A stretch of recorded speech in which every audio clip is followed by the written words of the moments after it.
Découvrez Au cœur de l'immobilier par Century 21, vendre, acheter, louer, gérer. Vous êtes locataire, savez-vous que si vous avez des droits, vous avez également des devoirs? Sous peine de voir votre bail résilié, vous devez en effet respecter un certain nombre d'obligations. Regardez. Avant d'emménager dans mon premier appartement, je ne savais pas que je devais souscrire une assurance multirisque habitation. Mon gestionnaire m'en a parlé et j'ai donc pris mes dispositions. En plus, en tant qu'étudiant, j'ai pu bénéficier d'un tarif spécial. Et aujourd'hui, chaque année, je renouvelle mon assurance en envoyant une copie à mon propriétaire.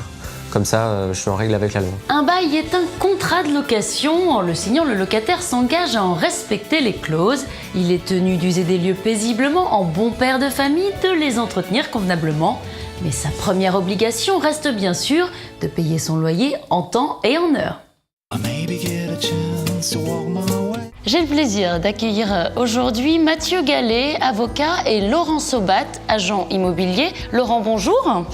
Alors on l'a vu, le locataire a des devoirs, et du côté du propriétaire bailleur?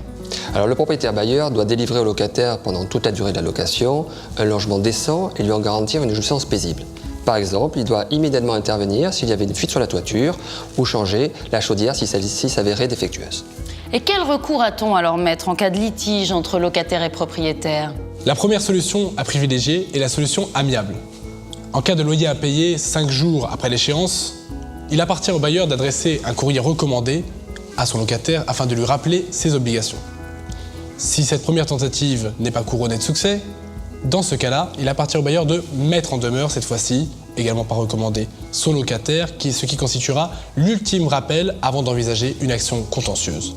Si d'aventure, ces différentes tentatives n'étaient encore une fois pas fructueuses, cette fois-ci, le bailleur devra envisager une action contentieuse devant le tribunal d'instance compétent. Ce qu'on ne souhaite pas. Merci à tous les deux.